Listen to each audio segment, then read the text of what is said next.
करते हैं।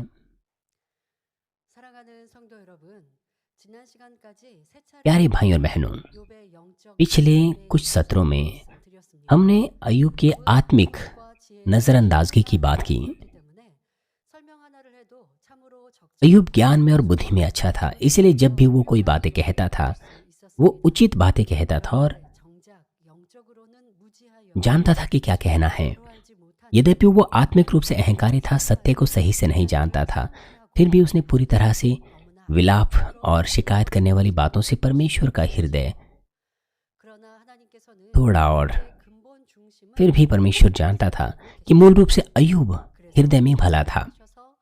क्योंकि परमेश्वर उसे प्रेम करता था, इसलिए परमेश्वर ने आजमाइशों के द्वारा उसके अंदर की पाप और बुराई को दूर किया और उसे एक सच्चा और पवित्र संतान बनाया। 신앙생활하면서 연단 안 받고 항상 हमारे मसीह जीवन में 그러나 हम भी ऐसी आशा रख सकते हैं कि हम हमेशा बिना आजमाइशों की शांति में ही रहें। 우리 자신을 잘 모르기 लोग ऐसा कहते हैं क्योंकि वो सचमुच मनुष्य जुताई के प्रावधान को नहीं समझते हैं।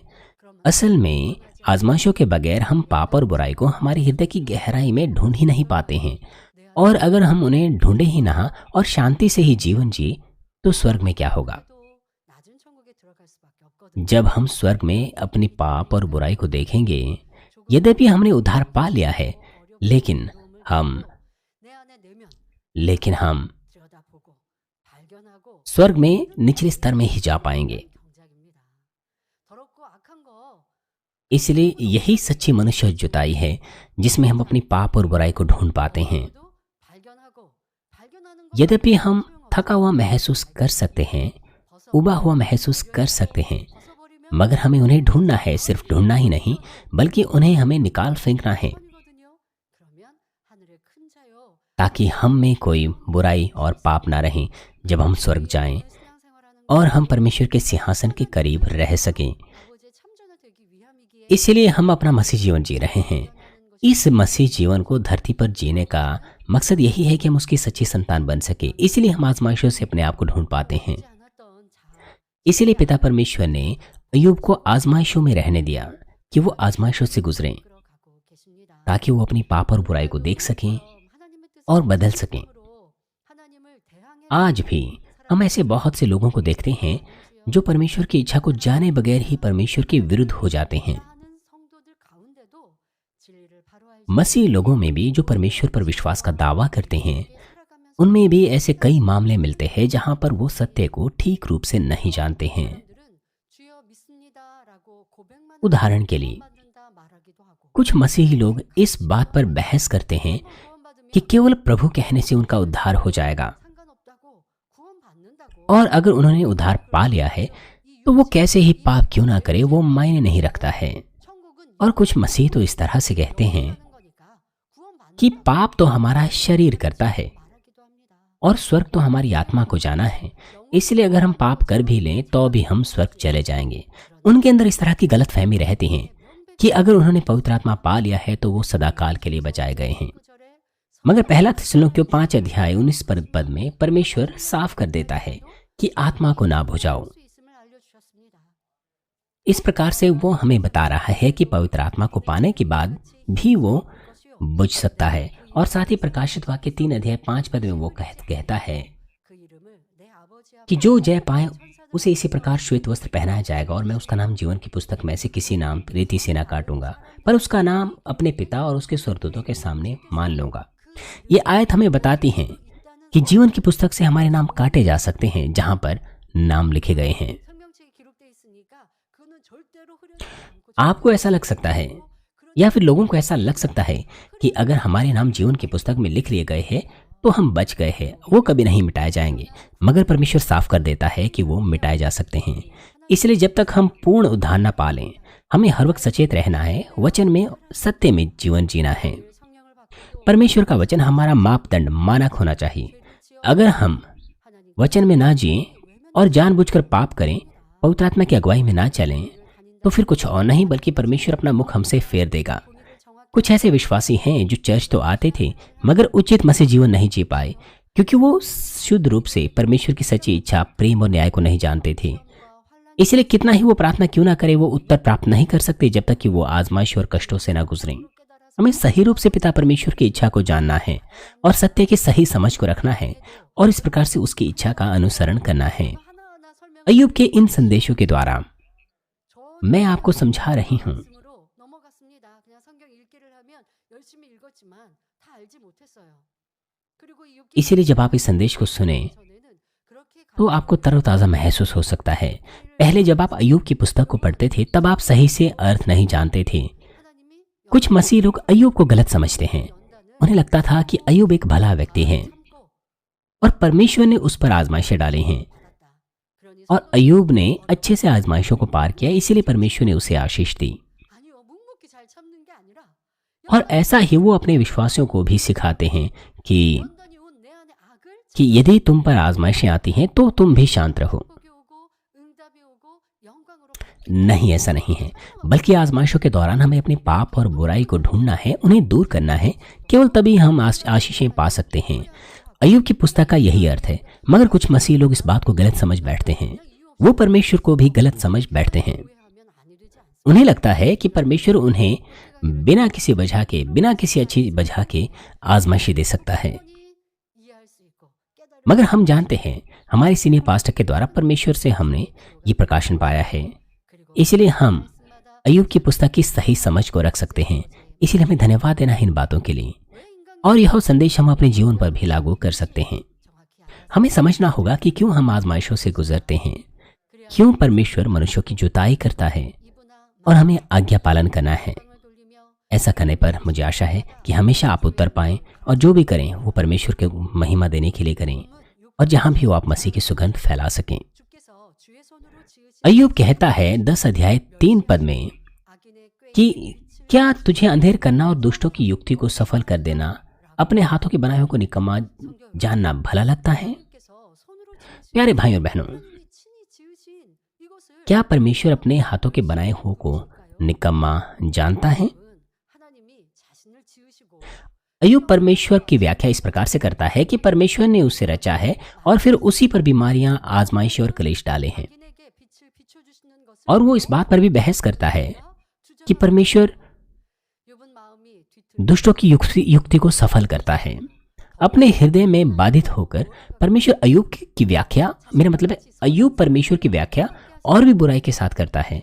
वो परमेश्वर का न्याय इस प्रकार से करता है 오히려 कि मुझ जैसे भले व्यक्ति पर परमेश्वर ने अंधेर किया है, दुष्टों की युक्ति को सफल किया है। 세상 속에서도 우리가 세상을 살아가면서도 그렇게 संसार में भी 오해하는 जब हम इस संसार में जीवन जीते हैं, 나는 하나님 말씀대로 산다고 했는데 हमें भी कुछ गलत फहमी हो सकती है। हम भी कभी कभार ऐसा सोच बैठते हैं कि हम वचन के अनुसार जीते हैं 하나님 믿지 않는 사람이 하나님 믿는 나를 और दिखने में ऐसा आता है कि अविश्वासी तो हमसे भी ज्यादा समृद्ध हो रहा है 하나님 자녀인 나를 도와주시고 और वो अविश्वासी हमें हताश करते हैं, निराश करते हैं और हमें विडंबना होती है। हम आश्चर्य में होते हैं कि परमेश्वर मेरी मदद क्यों नहीं कर रहा, लेकिन उनकी मदद कर रहा है। 그렇게 하시는 것이 아닌데 내가 잘 되고 못 되고 하나님은 하십니다마는 못 되게 하시는 하나님이 아니라 잘 되게 이끄시는 하나님 ऐसा नहीं है। 못 되게 된 것은 잘 안 되는 परमेश्वर हमारी अगुवाई 대로 살지 संपन्नता की ओर करते हैं, लेकिन अगर हम संपन्न नहीं हैं तो उसकी वजह यह है कि हम वचनानुसार नहीं जीते और शत्रु दुष्ट हम पर हमला करता है। इसलिए हमें ये जो इल्जाम है, ये दोष है, परमेश्वर को नहीं देना चाहिए, खास तौर पर इस संसार में जीते हुए। 욥이 왜 अय्यूब ने परमेश्वर को गलत समझा और उसका न्याय किया। 했지 저는 안 그래요. वो हृदय में बाधित था। 안 됩니다. आपको ऐसा लग सकता है कि आप तो अय्यूब के समान नहीं करेंगे, 신과 비교 लेकिन इस संसार में जीते वक्त 공격하고 힘들게 하는 हम भी कभी कभार अपनी तुलना संसारिक लोगों से करते हैं। 어려움 당하게 하나님이 역사하지 않으실까? 왜 그 사람에게 하나님이 떼찌하고 야단치지 않으시고 왜 나는 이렇게 고통을 당하고 जो लोग हम पर हमला करते हैं, हमें आश्चर्य होता है कि परमेश्वर उन लोगों पर क्यों 원망하여서 원망하는 सजा नहीं उंडेलते हैं, परमेश्वर उन लोगों को सजा क्यों नहीं देते हैं जो हमारे विरुद्ध है। 사랑하신다라는 असल में ऐसा करना परमेश्वर को नाराज करना है, परमेश्वर के विरुद्ध होना है। 있습니다. ये अय्यूब के समान होना है जो कहता है 때도 कि परमेश्वर 오해하고 판단하는 것이 아니라 दुष्टों की युक्ति को सफल कर देता है। 더 깨끗게 정결케 하시고 연단 중에 하나님을 찾고 부르며 가르치고 आपको इस बात को समझना होगा कि आजमाइशों के द्वारा परमेश्वर हमें साफ करता है 계시구나. 우리를 얼마나 और सच्ची संतान को प्राप्त करने के लिए वो हम पर दृष्टि कर रहा है। 연단을 하셔도 우리의 그리고 इस आजमाइश से गुजरते हुए भी पिता परमेश्वर विश्वास करते हैं कि हमारा विश्वास और मजबूत होगा। इसीलिए पिता परमेश्वर ने इस आजमाइश को आने दिया है। हमें पिता परमेश्वर के इस हृदय को समझना है।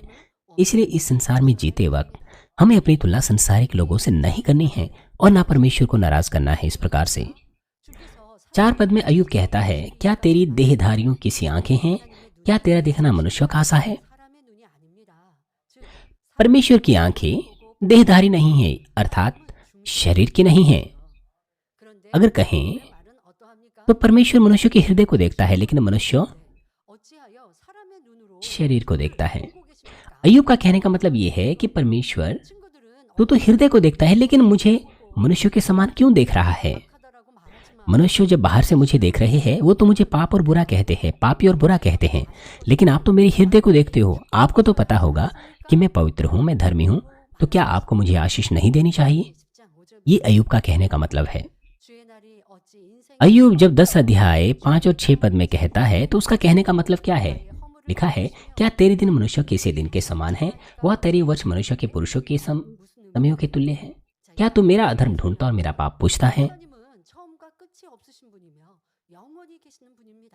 असल में अय्यूब ये कहकर 인생은 잠시 잠깐 아닙니까? शिकायत कर रहा था कि परमेश्वर तेरा तो कोई आदि अनंत नहीं है, तू तो अनंत है, लेकिन हमारा जीवन तो क्षण भर का है, हम कुछ ही जीवन यहाँ पर जी रहे हैं। 통스럽게 하실 तो फिर अनंत परमेश्वर की तुलना में 항변하는 आप मेरा माप क्यों कर रहे हैं?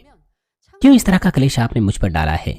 दूसरे शब्दों में वो कह रहा है 동등할 수 कि हम व्यर्थ व्यक्ति 있는 하나님의 날이 सृष्टिकर्ता परमेश्वर के तुल्य कैसे हो सकते हैं? 허물을 사실로 परमेश्वर की महिमा के तुल्य मनुष्य की महिमा नहीं हो सकती है।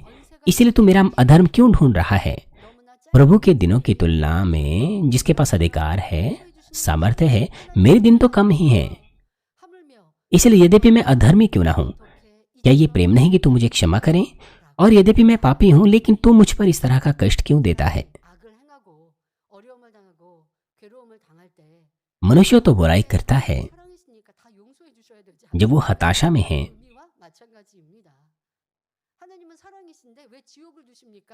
세상 तो वो 사람은 कहते हैं कि परमेश्वर 하나님은 आप तो भले हैं, तो क्या आपको मुझे क्षमा करना नहीं चाहिए, चाहे कुछ भी क्यों ना हो? 하시는데 왜 वो इस तरह से कहते हैं। वो कहते हैं कि परमेश्वर तो प्रेम है, 사람을 두렵게 합니까? क्यों परमेश्वर ने नरक बनाया है? 하나님의 참 사랑을 알지 क्यों लोगों को परमेश्वर क्लेश में डालता है, चिंता में डालता है? 하나님의 사랑을 संसारिक लोग क्योंकि वो परमेश्वर का प्रेम नहीं समझते हैं, 볼 수 있는데 지금 욥이 그리하고 있습니다. 욥은 하나님을 높이 축혀 드리는 것 같이 높이 ऐसा लगता है कि अय्यूब परमेश्वर को ऊंचा कर रहा है, मगर असल में ऐसा नहीं है। वो परमेश्वर के प्रति अपनी नाराजगी प्रकट कर रहा है। 인생을 वो नाराजगी के साथ ऐसा कह रहा है कि ऐसा महिमावान परमेश्वर, महान परमेश्वर 하고 빈정거리고 있는 것입니다. मुझ जैसे तुच्छ प्राणी को दोष दे रहा है, कष्ट दे रहा है, और परमेश्वर संकीर्ण परमेश्वर है। 무조건 용서해 주실까요? हालांकि परमेश्वर महान है, उसका हृदय विशाल है, मगर क्या वो बेशर्तें सभी के पापों को क्षमा कर देगा? नहीं। 바늘도둑이 소도둑 된다는 हमारा परमेश्वर अपनी संतान के छोटे से पाप को भी नहीं सह सकता। 하나 둘 허용하다 보면 점점 죄가 장성하여 사망의 जैसा कि परमेश्वर कहता है 크든지 작든지 죄에서 돌이키기 कि 전까지는 छोटी चोरी हो या बड़ी हो, पाप पाप है। 있는 것이지요. इसलिए जब हम पाप करते हैं तो निश्चित रूप से हमें आजमाइशों से गुजरना पड़ता है। 때문입니다. उसकी वजह यह है कि हम परमेश्वर की पवित्र संतान, हम परमेश्वर की प्रिय संतान हैं, हम व्यभिचारी की संतान नहीं हैं। इसलिए जब हम अपने पापों से मन फिराते हैं तो फिर परमेश्वर हमारी यादों को, हमारे अपराधों को स्मरण नहीं रखता है, 아버지이시지 बल्कि वो अपना प्रेम और 시험 환란이 여러분에게 अपनी आशीष हम पर उंडेलता है। इसलिए जब हम आजमाइशों और कष्टों का सामना करते हैं तो हमें क्या करना चाहिए? 이렇게 나를 어렵게 हमें अय्यूब के समान परमेश्वर पर नहीं चढ़ना चाहिए, ये कहते हुए कि परमेश्वर क्यों आपने मुझे ये कष्ट दिया है। 할수 있는 बजाय इसके हमें ये प्रार्थना करनी चाहिए कि पिता आपका धन्यवाद, मुझे अनुग्रह दीजिए 겸비 기도해야 कि मैं अपने गलत कामों को ढूंढ सकूं और सब बातों को भलाई में उत्पन्न कर सकूं। जब हम ऐसा करते हैं तो तेजी से हम अपने आप को बदल सकते हैं, अपनी आजमाइशों और कष्टों को दूर कर सकते हैं और सब बातों को ठीक कर सकते हैं। अय्यूब 10:7 में कहता है, तुझे तो मालूम ही है कि मैं दुष्ट नहीं और तेरे हाथों से कोई छुड़ाने वाला नहीं। 자신이 악하지 않은 줄을 하나님이 यहाँ पर अय्यूब कहता है 아는 앞에서 कि 하나님 परमेश्वर तो जानता है कि वो दोषी नहीं है, वो दुष्ट नहीं है। 나오는 고백입니다. 즉 욥이 악하지 않은 것을 잘 아시는 하나님께서 अय्यूब 욥을 का कहने का मतलब था 하신다는 뜻이니 욥 कि 자신이 परमेश्वर जो बहुत अच्छे से जानता था कि वो दुष्ट नहीं है, उसने 왜냐하면 अय्यूब को इस तरह की कष्ट दिए, इस तरह की मुश्किलें दी हैं। उसका कहने का मतलब है कि अय्यूब तो भला है लेकिन परमेश्वर बुरा है। 자신의 모습을 생각하고 있기 때문입니다. 하나님께서 अय्यूब इसलिए ऐसा कहता है 욥이 क्योंकि वो अपनी तुलना अपने पहले के जीवन से करता है। अय्यूब जब आजमाइशों से नहीं गुजर रहा था, उससे पहले जब उसके पास सब कुछ था, वो अनाथों की, विधवाओं की सेवा करता था, दान के कार्य करता था, एक धर्मी जीवन जीता था। अय्यूब का कहने का मतलब यह था कि अय्यूब तो एक भला व्यक्ति था जिसने परमेश्वर को नाराज नहीं किया। यद्यपि परमेश्वर ने जब उसकी संपत्ति, उसके बच्चे भी छीन लिए, तब भी वो धन्यवादी था। वो अपने बीते दिनों की याद करता है जब उसका हृदय उसके वश में था। वो उन बातों को याद करता है जो कुछ उसने सीखा था या जिन बातों के लिए उसे जाना जाता था। हम देख सकते हैं कि शारीरिक जन उन बातों के बारे में सोचते हैं जहां पर वो अच्छे अच्छे काम करते हैं। वो अपने गलत कामों को, अपनी कमी घटियों को नहीं ढूंढते हैं, और ऐसा करने के द्वारा वो अपना मूल्यांकन करते हैं, और जब दूसरे उनकी पहचान नहीं करते तब उन्हें बुरा लगता है। हम इस बात को याद रखना चाहिए। इस तरह के व्यवहार से हम खुद को नहीं ढूंढ सकते हैं, और ना ही अपने आप को हम बदल सकते हैं, और ना ही हम अपनी आजमाइशों को रोक सकते हैं। अय्यूब आजमाइशों के द्वारा खुद को नहीं पहचान पाया, बल्कि आजमाइशों के दौरान भी लगातार वो बुराई करता ही रहा। वो अपने आप को भला कहता था।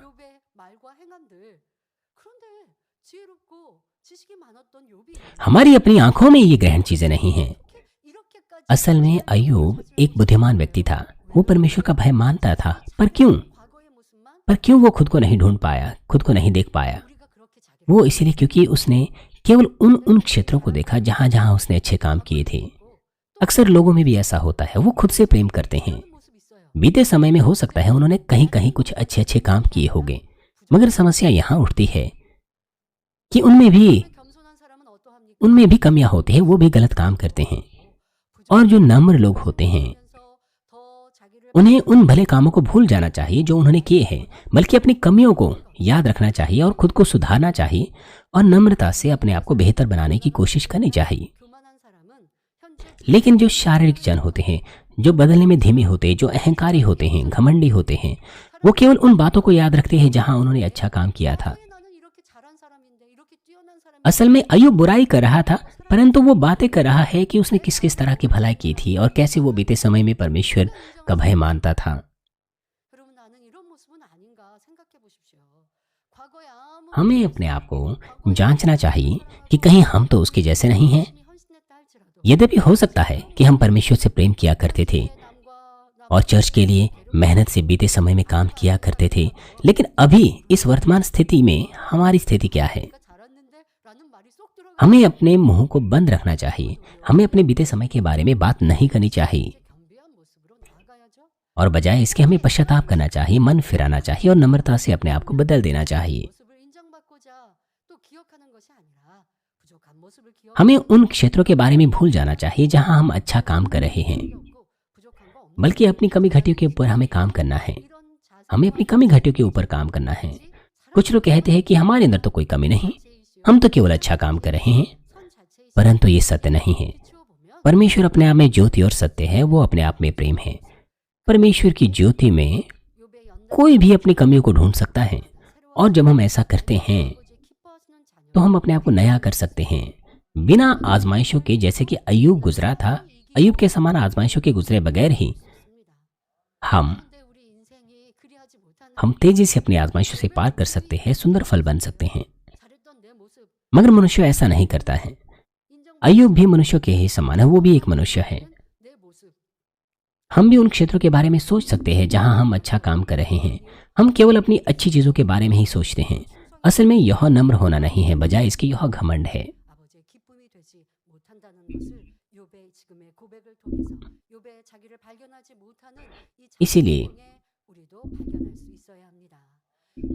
इसीलिए अय्यूब के द्वारा हम खुद को ढूंढ सकते हैं, और साथ ही साथ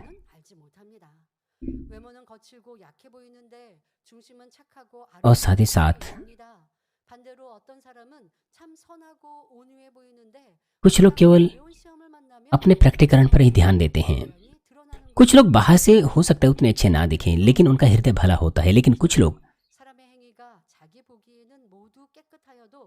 हृदय से बुरे होते हैं, लेकिन बाहर से वो अच्छे दिखते हैं। इसी नीति वचन 16 अध्याय 2 पद में परमेश्वर कहता है कि मनुष्य का सारा चाल चलन अपनी दृष्टि में पवित्र ठहरता है, परंतु यहोवा मन को तौलता है। बाहरी रूप से हो सकता है हम अच्छी अच्छी बातें बोलें और हो सकता है अच्छा करें भी, हमारी दृष्टि में ऐसा लग सकता है कि हम एक भले व्यक्ति हैं, मगर हमारे हृदय की गहराई में हमारे पास बुराई हो सकती है, हमारे हृदय की गहराई में छुपी हुई, जिसे हम हो सकता है ना पहचाने। इसलिए हम आजमाइशों की आजमाइशों से गुजरते हैं, इसीलिए हमें आजमाइशों की जरूरत होती है।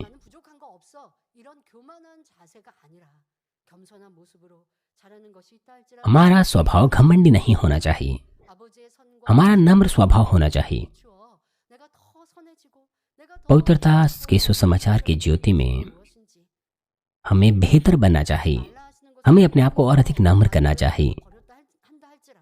हमें उन बातों का पालन करना चाहिए जिन्हें परमेश्वर निकाल फेंकने को कहता है, और उनका पालन करना चाहिए जो परमेश्वर मानने को कहता है।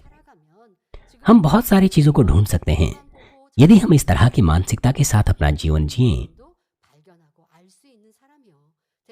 तो उस प्रकार से हम हमारे हृदय की गहराई को भी जांच सकते हैं। जैसे कि सुबह की सभा में हमने सुना था, पवित्र आत्मा हमारी मदद करता है कि हम खुद को जांच सकें, और इस प्रकार के स्वभाव से हमें इस संसार में जीवन जीना है।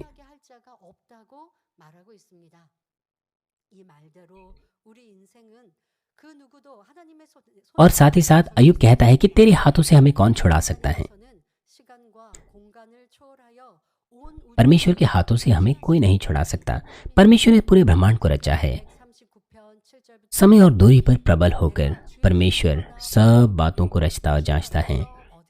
139:7 भजन संहिता में लिखा है, मैं तेरी आत्मा से भागकर किधर जाऊं, वह तेरे सामने से किधर भागूं। यदि मैं आकाश में चढ़ूं तो तू वहां है, यदि मैं अपना बिछौना अधोलोक में बिछाऊं तो तू वहां भी है। यदि मैं भोर की किरणों पर चढ़कर समुद्र को पार जा बसूं तो तू वहां भी है।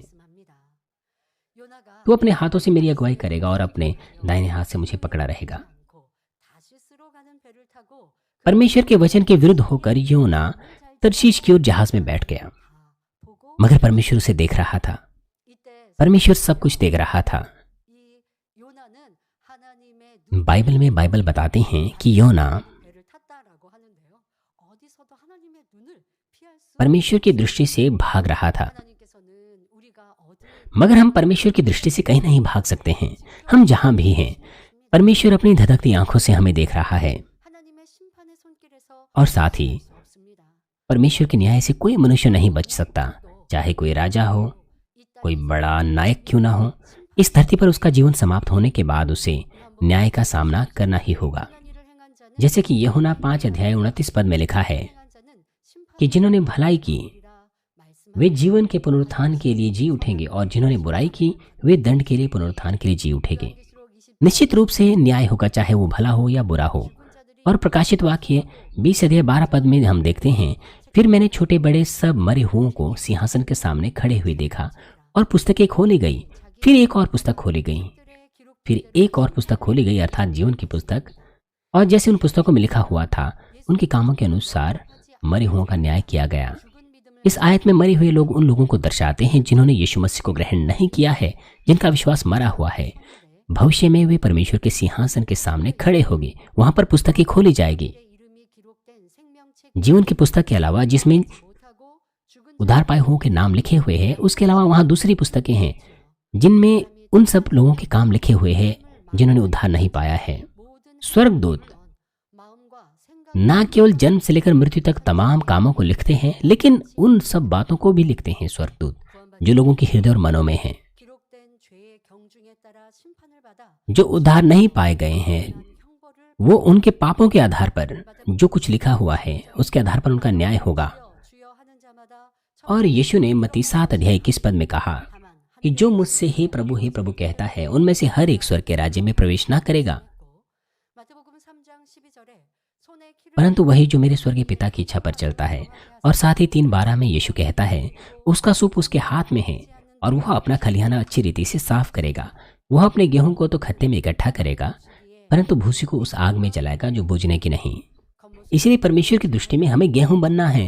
하나님 보시기에 चाहे हम 흙이라면 구원받지 못합니다. बाहरी रूप से मेहनत से चर्च आते हैं, लेकिन अगर हम भूसी रहें परमेश्वर की दृष्टि में तो हम उद्धार नहीं पा सकते। उसकी वजह यह है कि परमेश्वर हमारे हृदय को देखता है और अपने वचन के अनुसार हमारा जो सत्य है न्याय करता है। जो भी है, जब अय्यूब कहता है कि तेरे हाथों से कोई नहीं छुड़ा सकता, उसका कहने का मतलब यह नहीं था कि सब कुछ परमेश्वर के न्याय से ही निर्धारित किया जाता है।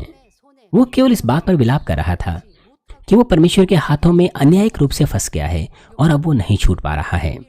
하나님의 손에 벗어날 수 없다라고 말하지만 자, 이것을 우리는 욥의 말대로 이해해서 अय्यूब कह रहा है कि वो परमेश्वर के हाथों से नहीं बच सकता है। वो नकारात्मक रूप से कह रहा है। 지금 설명하였습니다. 하나님은 천지 만물의 주인이시요 심판자가 되시기에 परमेश्वर सब चीजों का, सब सृष्टि का स्वामी है और वही न्यायी है। हम कहीं भी क्यों ना हो, परमेश्वर जानता है कि हम कहाँ हैं और परमेश्वर सटीक रूप से सत्य के अनुसार न्याय करता है। मगर अय्यूब परमेश्वर को गलत समझ रहा था। उसने परमेश्वर को गलत समझा 우리에게 복 주시는 और 하나님이 아니십니다. क्योंकि वो दुष्टों को तो सफल करता है लेकिन भले लोगों को दुख देता है। 악하여서 मगर परमेश्वर ऐसा नहीं है। परमेश्वर साफ रूप से भले और बुरे के बीच में न्याय करता है। 악한 사람이에요. 하나님이 빨리 심판하시고 빨리 처리하셨으면 좋겠어요. 그런데 이 또한 하나님의 사랑과 우리의 참음을 알지 못하는 악한 마음에서 परंतु 하나님에 대한 오해입니다. अपनी बुराई के चलते, 앞서 말씀드린 대로 욥은 분명히 오해하고 있죠. जैसे कि मैंने आपको पहले भी बताया, 자기와 같이 अय्यूब परमेश्वर को गलत समझ रहा था। 하나님이라고 वो परमेश्वर को गलत समझ रहा था। 우리의 삶 속에서도 그러한 일들이 분명히 있다고요. 나를 힘들게 하는 हमारे जीवन में भी कभी कभार हम भी अय्यूब के समान करते हैं। हमें लगता है कि जो हमें निराश करते हैं वो बुरे हैं, 그런데 하나님은 모든 것을 इसलिए हम चाहते हैं कि परमेश्वर उन्हें सजा दें। मगर असल में परमेश्वर सब कुछ न्याय अनुसार करता है।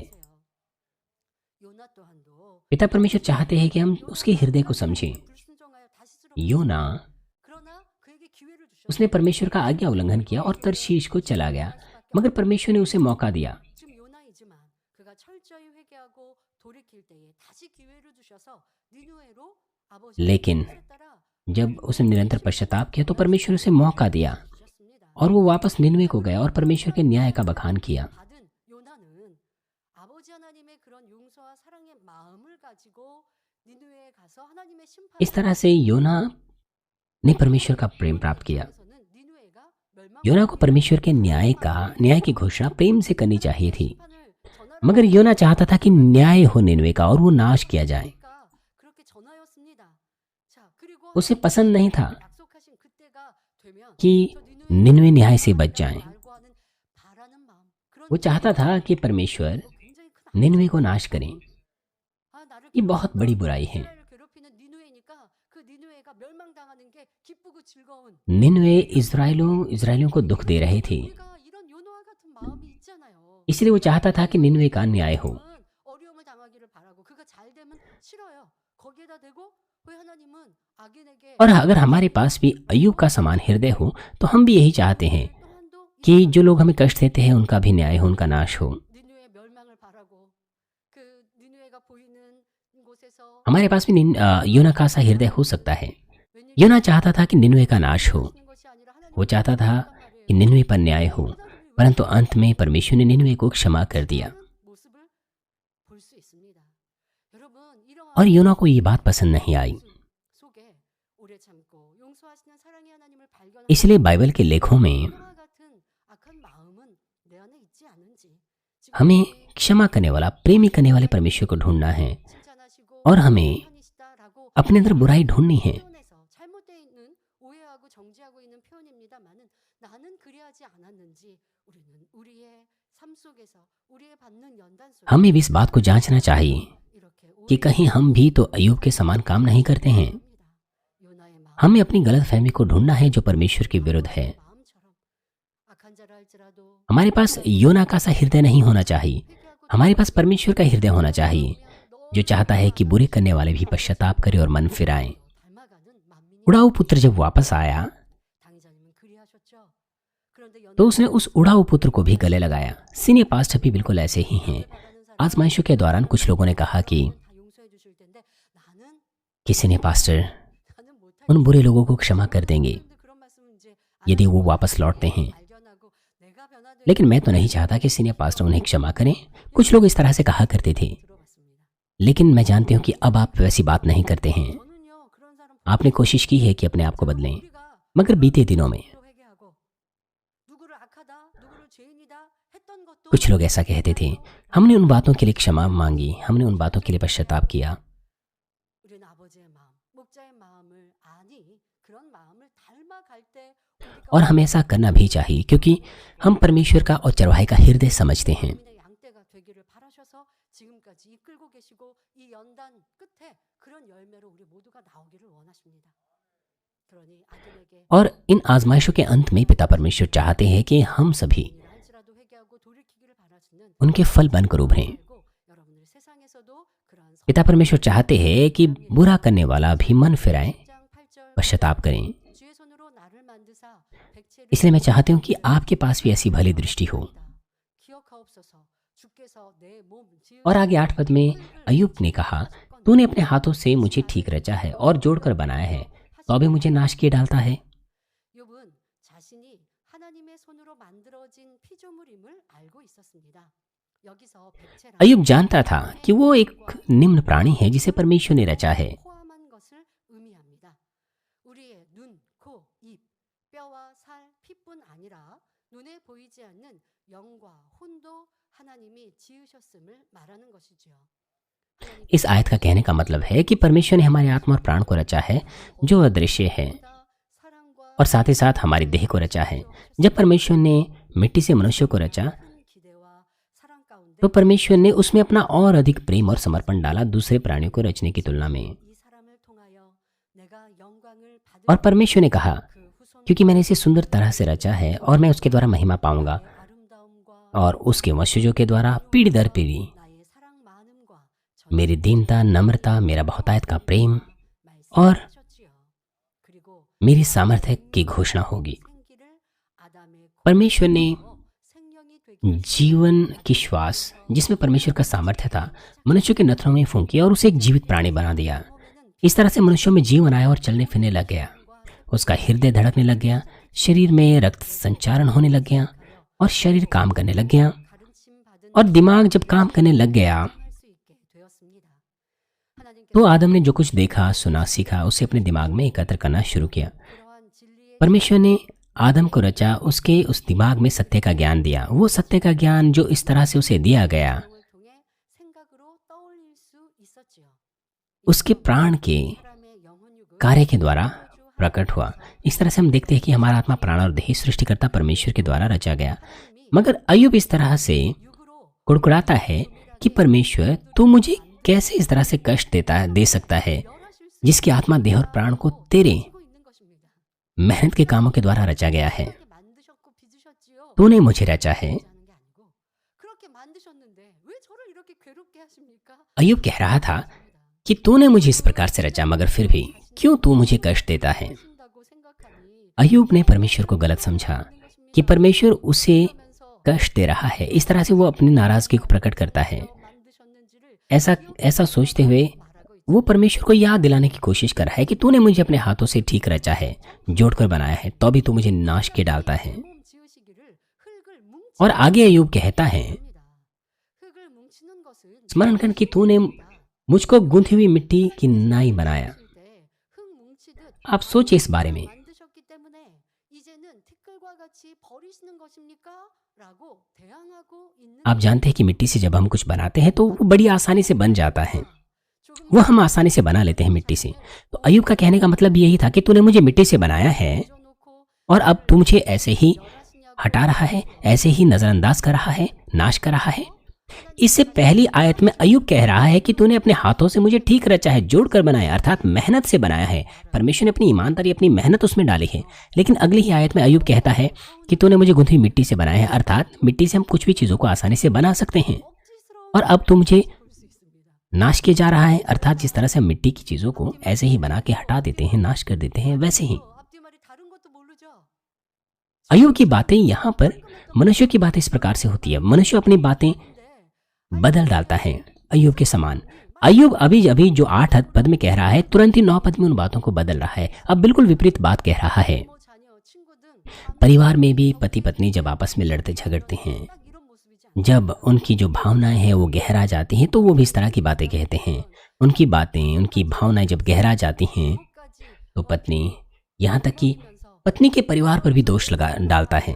싫은 감정을 토설해 내면 वो अपनी तमाम दुर्भावनाओं को बाहर निकाल देता है, 큰 상처와 아픔을 겪게 और साथ ही साथ उसकी पत्नी को भी इससे ठेस पहुंचती है। 막 대항하고 악한 말들 और अगर हम माता पिता बच्चों की बात करें, जब बच्चे अपने माता पिता को गलत कहते हैं, 아무개처럼 너 친구 माता पिता 못하냐? अपने बच्चों को कहते हैं कि 해달라는 거 다 해줬는데 आपके अच्छे अंक क्यों नहीं आ रहे हैं, 성적 못 꺼내 जैसे कि मेरे पड़ोसियों के बच्चों के आ रहे हैं। 라고 부모님이 आपको इतने अच्छे नंबर क्यों नहीं मिल रहे, 화가 납니다. 그랬더니 जैसे पड़ोसियों के बच्चों को मिल रहे हैं। तो ऐसे में उनके बच्चे पागल हो जाते हैं। 달랬어 엄마 아빠한테 이렇게 또 따집니다.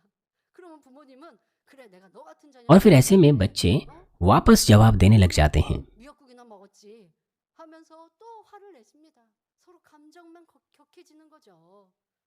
얼마나 और फिर इस तरह से जो माता पिता है उनकी भावनाएं गहरा जाती हैं। हालांकि इस तरह का दृश्य बहुत बुरा है। अगर आपने इस तरह का जीवन जिया है, अगर आपने भी इस तरह की बातें कही हैं, 그러니까 남한테 분출했어요가 아닙니다. 감정 상할 때 입을 열면 그렇게 상대를 아프게 하고 힘들게 해요. 욥이 지금 서운함이 마음이 베베 꼬이고 악한 감정들을 입으로 내버리니까 하나님 앞에 있을 수 없는 말들을 내지 않습니까? जब आपका हृदय दुखी होता है तो आप इस तरह की बातें कहते हैं। अय्यूब भी ऐसे ही अपने हृदय में दुखित था, 안 되겠고 और वो ऐसी बातें कह रहा था जो ग्रहण योग्य नहीं थी। वो सब बातें पाप की दीवार को खड़ा कर रही थी। परमेश्वर के विरुद्ध हमें ऐसा नहीं करना चाहिए। 다무는 चाहे हमारे दूसरों के, मेरा मतलब है दूसरों के साथ भी 베베 꼬인 हमें ऐसा नहीं करना चाहिए। 서운해요. हमें अपना मुंह बंद रखना चाहिए जब हमें ठेस पहुंचती है, दुख होता है, जब ऐसे लगता है कि 그때 참는 거예요. कि अब तो हम फूट पड़ेंगे। 세상 사람은 हमें अपनी भावनाओं को पकड़ के रखना है। संसारिक लोग अपना क्रोध नहीं छुपा पाते हैं, वो अपना क्रोध नहीं दबा पाते हैं। 그러면 꾹꾹 참아서 세상 사람이 लेकिन सत्य हमें सिखाता है कि हमें अपने क्रोध को पकड़े रखना है। 을 분출하지 못해서 막 어떻게 돼야 되는 게 아니라 참았으면 입을 다물고 참았으면 기도하셔야죠. 아버지 하나님 हमें अपना मुंह बंद रखना चाहिए, प्रार्थना करनी चाहिए, परमेश्वर से मदद मांगनी चाहिए और 아버지 하나님 제가 पश्चाताप करना चाहिए। 이렇게 화가 나서 हमें प्रार्थना करनी चाहिए कि पिता, 들이 막 악으로 쏟아졌는데 그래도 मैं तो बुरी बातें बोलने वाला था, 다물었습니다. मैं पागल हो गया था, मैं बुरी बातें बोलने वाला था, 그렇게 이길 수 있도록 도와주셔서 감사합니다. लेकिन मैंने सत्य सुना है, सत्य सीखा है, इसलिए मैंने अपनी बातों को पकड़े रखा है, दबा दिया है। लेकिन अभी भी मेरे अंदर बहुत सी दुर्भावनाएं हैं, नाराजगी है, इसलिए मेरी मदद कीजिए। 배우자를 탓해하며 왜 내 자녀 내 부모 क्यों मैंने अपने साथी पर दोष दिया, क्यों अपने माता पिता को दोष दिया, अपने बच्चों को दोष दिया, 상대방을 미워해야 하는지 और मैंने क्यों उनसे बैर रखा। मैं इस तरह की बुराई को निकाल फेंकना चाहता हूँ। 성과 사랑으로 바꾸는 बजाय इसके मैं अपने आप को दोष देना चाहता हूँ। कृपया मेरी मदद कीजिए, मेरी मदद कीजिए कि मैं 중고해줬던 यीशु की भलाई को पा सकूं, 힘을 수 있도록 내 안에 डीकन स्टिफनुस की भलाई को पा सकूं। 기도하면서 마음의 악을 हमें इस प्रकार से प्रार्थना करनी है और बुराई को निकाल फेंकना है। 그렇게 변화되어져 가다 जब इस प्रकार से हम अपने आप को बदल देते हैं, 나에게 막 악한 말들을 तो फिर एक ऐसा बिंदु आएगा जहां पर हमें धीरज धरने की भी आवश्यकता नहीं पड़ेगी। चाहे हम बुरी बातें ही क्यों ना सुने, हमारी निंदा ही हम क्यों ना सुने, 말 듣기 나쁜 बेशक हमें ठेस पहुंच सकती हैं। 그런 말 들으면 कौन निंदा की बातें सुनना चाहता है? 그러나 हाँ, हमें ठेस पहुंच सकती है, परंतु 힘든가 보다. 저 사람이 परंतु 떨어졌나 보다. 그러니 있을 수 없는 말 परंतु हम 쏟아내 अलग ही सोचेंगे कि हो सकता है उसका समय खराब चल रहा हो, इसलिए वो इस तरह की बातें कह रहा हो, इसलिए हमें ज्यादा ठेस नहीं पहुंचेगी। 상처를 내었다 할지라도 나에게 상처를 입혔다 할지라도 भले ही हमें ठेस पहुंचे, लेकिन जब हम बार बार प्रार्थना करेंगे और जब हम 안 좋죠. हमारे प्रभु की भलाई को याद करेंगे, 선으로 사랑으로 채워가고 선을 जब हम अपने हृदय को भलाई से भरेंगे, 그런 악한 말들에 상처받지 않을 수 있는 솜털과 같은 아름다운 तो फिर हम एक ऐसे बिंदु पर पहुंचेंगे कि इस तरह की बुरी और निंदा की हुई निंदा वाली बातों से हमें ठेस नहीं पहुंचेगी। 상처받고 और ऐसा करने के द्वारा ही इस बुरे संसार में हम जी सकते हैं। 그것도 힘들잖아요. 그러면 अगर हम निरंतर ही दुखी होते रहें, 거예요. निरंतर हर वक्त ठेस खाते रहें, 를 들으면 마음은 아플 수 있지. क्योंकि जब हम कुछ बुरी बातें सुनते हैं तो हमें ठेस पहुंच सकती हैं। 사랑의 마음 लेकिन इन बुरी बातों से हमारे ऊपर कोई दाग नहीं पड़ना चाहिए। 선으로 나올 수 있고 긍휼한 हम 기도로 भलाई से 줄 수 있는 उनसे निपट सकते हैं 운영의 और दया से उनके लिए प्रार्थना कर सकते हैं। हमें दया का इस प्रकार का हृदय साथ लेना है। 서운하니까 막 입을 벌리니까 악이 막 나오는 게 हमें अय्यूब के समान बेमतलब की बातें नहीं कहनी चाहिए। 입을 지키시고 हमें 입을 지키신 다음엔 마음에 있는 악을 तूफानी हवा के समान बातें नहीं कहनी चाहिए 그렇게 참고 나서 다 और हमें एक ऐसा हृदय पा लेना है। हमें अपने हृदय को एक ऐसा हृदय जो भलाई और प्रेम से भरा है वो हृदय पाना है। जब हम भलाई करेंगे तो फिर एक ऐसा बिंदु आएगा जहाँ निंदा की बातें, बुरी बातें हमें ठेस नहीं पहुंचाएगी। और आगे 10 आयत में अय्यूब कहता है, क्या तूने मुझे दूध की नाई उंडेल कर और दही के समान जमा कर नहीं बनाया? बच्चों के लिए दूध जीवन के समान बहुमूल्य होता है। इसलिए माएँ 건강한 모유를 만들기 위해 नए जन्मे बच्चों को 맵고 짜거나 자극적인 음식을 अच्छा छाती का दूध पिलाने के लिए अच्छा भोजन खाती हैं। मसालेदार या कठोर भोजन नहीं खाती हैं। वो अच्छा भोजन खाती है ताकि वो अच्छा दूध अपने बच्चे को पिला सकें। 때문에 남은 젖은 쏟아버린다고 합니다. 아무리 귀한 모유 दूध कितना ही बहुमूल्य क्यों ना हो, 남은 것은 버려지는 것. फिर भी जो दूध बच्चे से बच जाता है 버려진 젖에 वो फेंक दिया जाता है। इसलिए अय्यूब अपनी तुलना उस दूध से करता है जो पीने के बाद बच गया है, अब उसे निकाल फेंका जा रहा है। 이렇게 लेकिन आप सोचिए, हो सकता है जो दूध बच्चे ने नहीं पिया, अब जो दूध बच रहा है अगर उसे निचोड़ करके किसी कटोरी में डाला जाए। बीते समय में ऐसा होता था। 쪽으로도 욥은 온몸이 अय्यूब अपनी तुलना उस बचे हुए दूध से करता है। शारीरिक रूप से तो वो पूरी तरह से बीमार है, उसके शरीर में फोड़े हैं, वो कमज़ोर है। 산모가 쓸모없는 젖을 버리는 것처럼 लेकिन अय्यूब परमेश्वर की आलोचना इस प्रकार से कर रहा है कि मैं उस दूध के समान हो गया हूँ जो बचा हुआ है, जो नाश करने के योग्य है, जो खराब होने वाला है। 욥은 하나님께 대항할 때도 परमेश्वर तूने मुझे उस दूध के समान बना दिया है। 지혜가 뛰어난 사람이었죠. 그러나 इस तरह की बातों को कहने के द्वारा ऐसा लगता है कि अय्यूब कितना बुद्धिमान है, मगर वो परमेश्वर के विरुद्ध बातें कर रहा है। परमेश्वर ऐसा नहीं है। परमेश्वर प्रेम है, वो भलाई है। 신뢰했던 हमारे विश्वास के पूर्वजों ने जो परमेश्वर पर भरोसा विश्वास करते थे, किसी भी जीवन के जोखिम में, आजमाइश और परीक्षाओं में उन्होंने परमेश्वर के विरुद्ध कभी कुछ नहीं कहा। 안디옥 교회의 감독 이그나티우스는 अंताक्या का पूर्वज 재판관 앞 जब वो 80 से ऊपर हो गया था, 재판관이 तब वो एक न्यायाधीश के विरुद्ध खड़ा हुआ। 이그나티우스는 나는 어릴 때부터 지금까지 하나님을 믿어왔는데 그분은 예수님을 और उसे कहा गया 그분은 कि यीशु को धोखा दे, तो उसने कहा कि मेरे बचपन से लेकर अभी तक यीशु ने मुझे धोखा नहीं दिया, 배반하겠는가라고 तो मैं कैसे यीशु को धोखा दे सकता हूँ। 결국 그는 और नतीजन उसे शेरों की मान में डाल दिया गया। 사자가 달려들 और जब शेर उसकी ओर भाग रहे 내 허벅지를 물어 뜯어 तो वो शेरों के ऊपर चिल्लाकर कहने लगा कि हे शेरों, 내 허파를 끌어내라. मेरी टांगों को खा जाओ, 내 사랑하는 मुझे जल्दी से फाड़ खा जाओ कि मैं जल्दी से प्रभु की बाहों में जा सकूं। ये कहते हुए वो शहीद हो गया। 이처럼 초대 इस तरह से हम देख सकते हैं शुरुआती कलीसियाओं के जो प्रेरित थे, उन्होंने अपने विश्वास में बने रहने के लिए अपने जीवन को भी नहीं रख छोड़ा। भले ही उन्हें शेरों का शिकार क्यों ना बनना पड़ा या सर कलम उनका क्यों ना हुआ हो, लेकिन अंत तक उन्होंने अपने विश्वास को बनाए रखा। 교회 성도들도 이러한 믿음으로 क्योंकि शुरुआती कलीसियाओं के सदस्यों ने अपना बहुमूल्य लहू शहीद होकर बहाया। इस प्रकार उन्होंने विश्व सुसमाचार प्रचार की नींव डाली और साथ ही साथ रोम शासकों के लिए भी, 있지 않습니까? 우리는 रोम राज्य के लिए भी उन्होंने नींव डाली। 독생자 주님을 믿었습니다. 그런데 주님을 믿는 वो उस न्यायाधीश से इस तरह से कह सकते थे कि हम प्रभु पर विश्वास करते हैं, परमेश्वर पर विश्वास करते हैं, लेकिन हमारे विश्वास का नतीजा क्या ये सताव है? 주님은 하나님 क्या शेरों का शिकार होना है? 욥처럼 क्या परमेश्वर इस प्रकार का है? 원하지 않아요. शुरुआती सदस्य भी इस तरह से कुड़कुड़ा सकते थे, 참 사랑 मगर उन्होंने ऐसा कभी नहीं कहा, 유익에 맞지 않는다고 बल्कि अपने सच्चे विश्वास के द्वारा 불평하십니다. एक व्यक्ति कभी भी नहीं कुड़कुड़ाता है, कभी शिकायत नहीं करता है, भले ही चीजें उनके लाभ की ना हो। 도리어 할렐루야 उन्होंने अपनी आजमाइशों के दौरान 순교를 कुड़कुड़ाया नहीं, शिकायतें नहीं की, बल्कि वो शहीद होकर मर गए। आनंद के साथ स्तुतियां गाते हुए 시험 환란이 온다 해도 हम सभी को भी गहराई से परमेश्वर के प्रेम को समझना चाहिए, तभी ना ताकि ना केवल आजमाइश और परीक्षाओं में ही हम अपने विश्वास में बने रहें, बल्कि हम परमेश्वर को आनंद दे सके अपने विश्वास को बड़ा बनाने के द्वारा। 뼈와 और आगे 11 और 12 पद में अय्यूब कहता है, 힘이시고 건고하심으로 फिर तूने मुझ पर चमड़ा और मांस चढ़ाया और हड्डियों और नसें गूंथ कर मुझे बनाया है।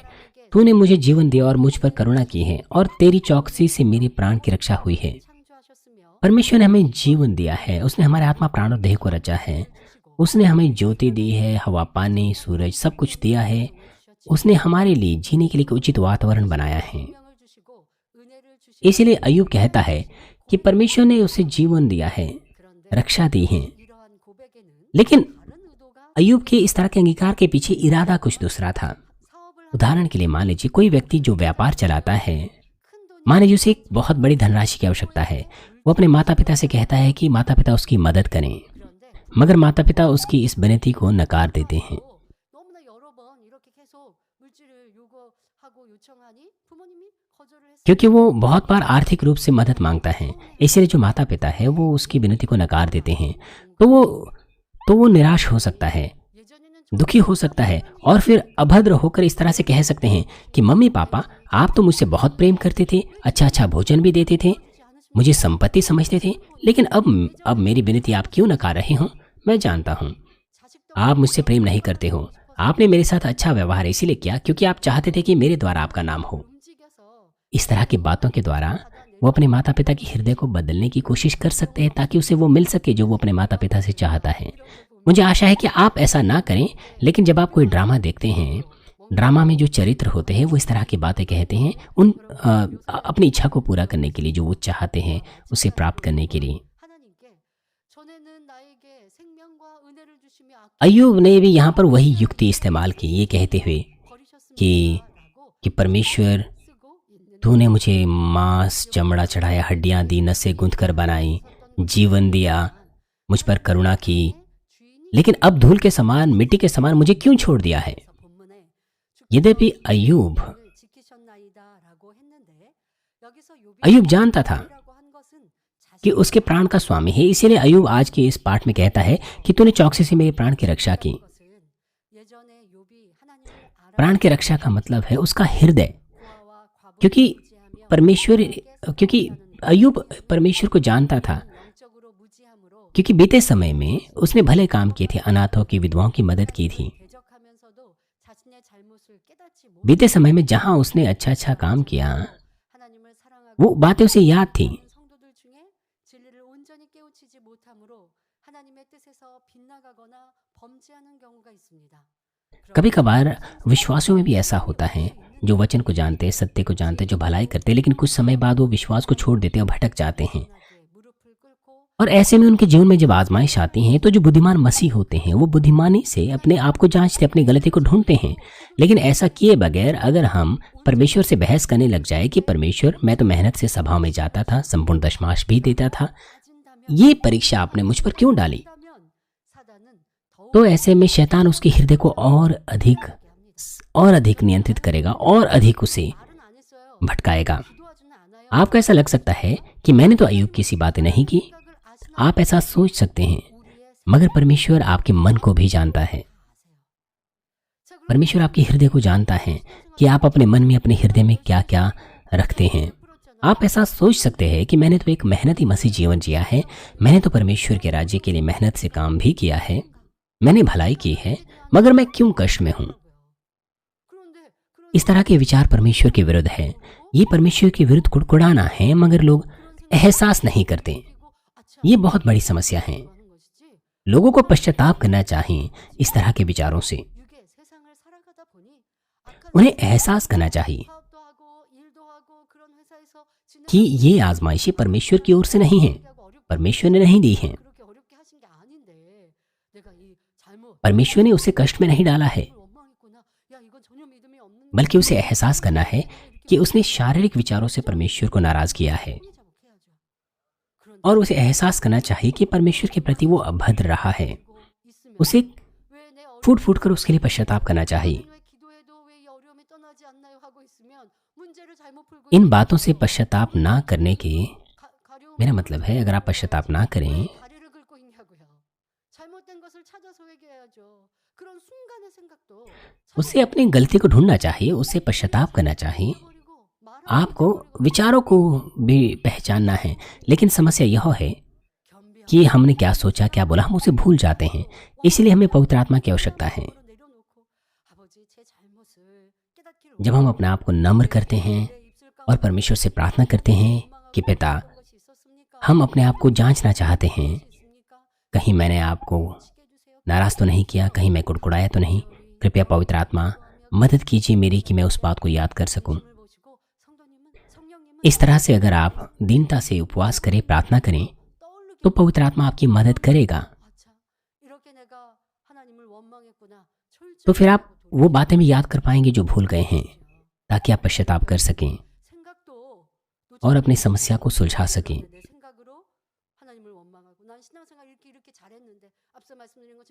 अपने विचारों में अगर हम परमेश्वर के विरुद्ध हुए हैं, परमेश्वर से नाराज हुए हैं, अगर आप इस प्रकार से सोचते हैं कि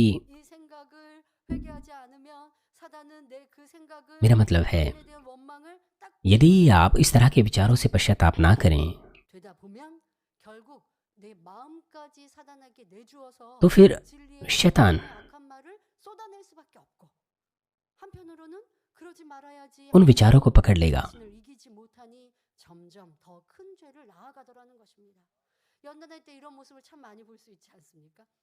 आजमाइशों के दौरान ऐसे बहुत से मामले हमें देखने को मिलते हैं।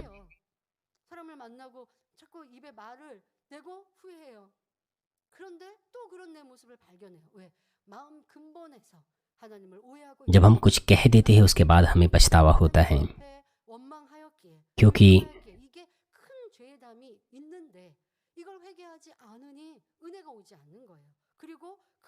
और ऐसा करने के द्वारा पाप की दीवार अगर हमने खड़ी कर दी है, अगर हम पश्चाताप ना करें, तो फिर परमेश्वर का अनुग्रह नहीं आएगा।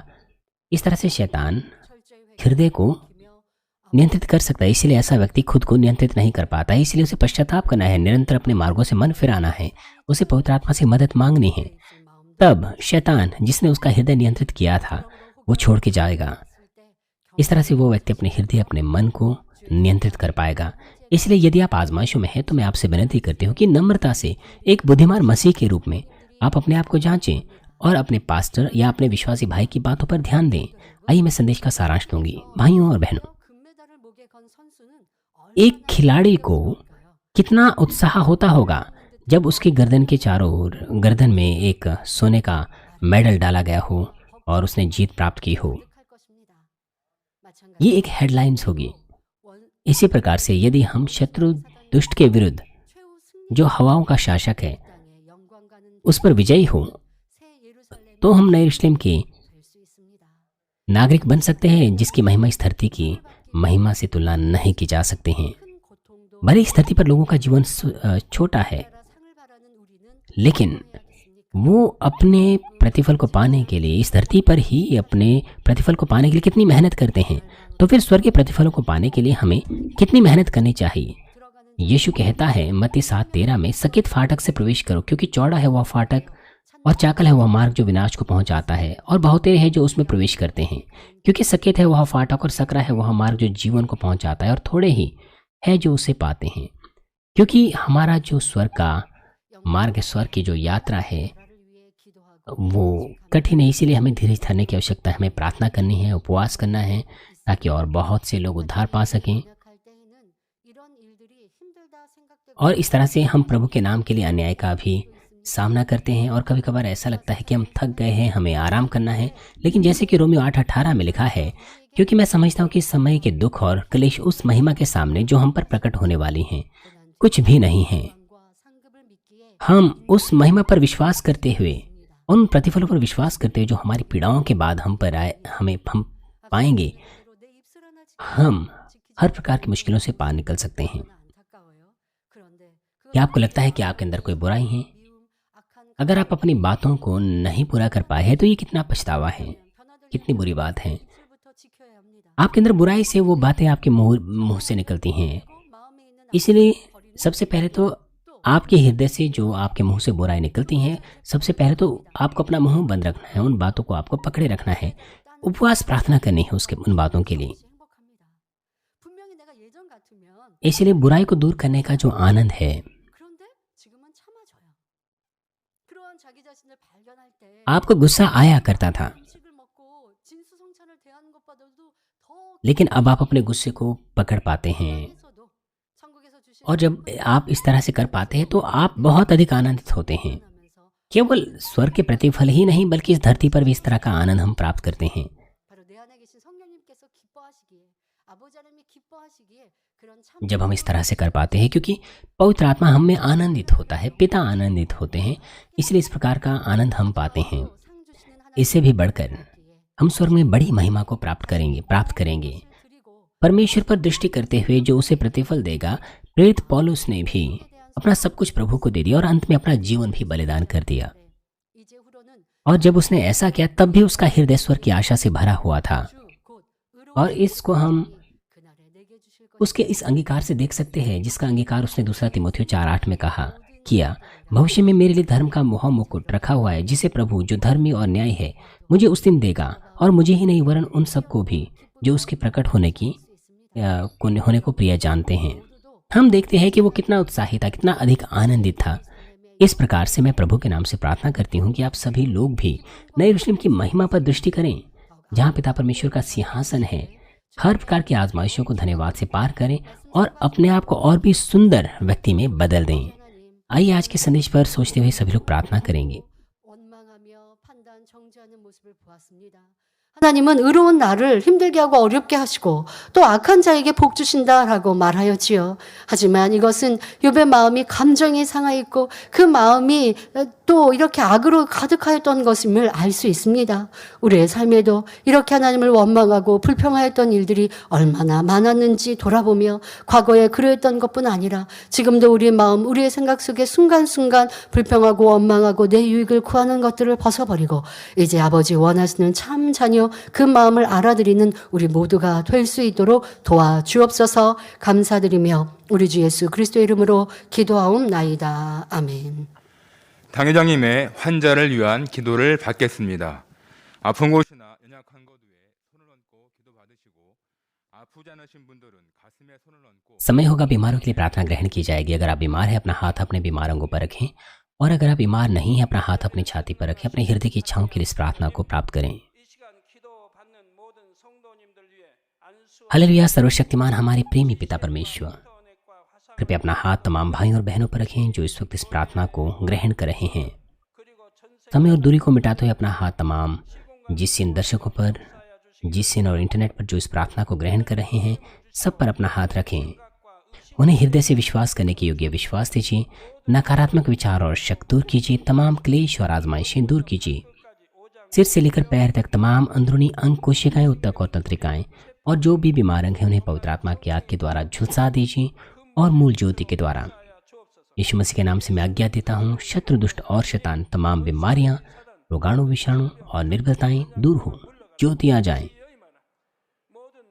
कृपया उनके तमाम असाध्य और अंतकारी रोग पवित्र आत्मा की आग के द्वारा झुलसा दीजिए। तमाम प्रकार की महामारियां, मलेरिया सहित दूर कीजिए। सभी संक्रामक रोग जैसे कि जुकाम और बुखार दूर हो, उन्हें सुरक्षा दीजिए हर प्रकार के रोगाणुओं और विषाणुओं से।